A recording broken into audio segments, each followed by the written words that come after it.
Баллада о фокусах шоколада. Пришел на каток Николай с шоколадкой и съесть пожелал шоколадку украдкой.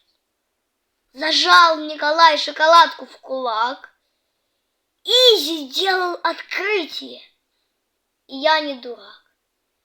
Свою шоколадку, держа в кулаке, он всех обгонял в этот день на катке. Он слышал, как сзади летели друзья, мечтал оглянуться, но было нельзя, нельзя шоколадкой ему расставаться, и мчался вперед, не желая сдаваться. Дышал Николай, словно тигр уссурийский, держал Николай марафон олимпийский. Каток под серебряной пылью дрожал, а он шоколадку с ванилью зажал. Не мог Николай укусить шоколадку, он мчался вперед и ел ее только в приглядку. И мимо друзей, словно двигатель шумный, пуская пары, пролетал как безумный. Пылал Николай, словно русская печка, но он перегрелся, и вышла осечка. В руке шоколадка кипит, как в кастрюльке, и льются в рукав шоколадные струйки. И мимо друзей Николай ненаглядный пыхтит, тарахтит, словно пупс шоколадный.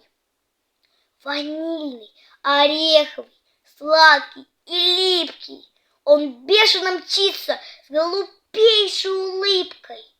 Легко ли такой шоколадки огромной в тени оставаться и выглядеть скромной? Ревет Николай на катке ледяном. Везут Николая большой гастроном. Коробка завязана розовой лентой, не трюфельный торт, не конфеты коровка. Шофер восхищен. Ах, какой шоколай! Какой шоколай? Возмущен Николай. Ты был Николаем, шофер говорит, а стал шоколаем, шофер говорит. И мы, дорогой, любоваться желаем огромным таким и живым шоколаем. Стоит шоколай на витрине нарядный, и всем говорит его вид шоколадный. Прекрасно ходить на каток с шоколадкой. Опасно съедать шоколадку украдкой. Быть жадным ужасно. Не надо, не надо, а то превратишься в кусок шоколада.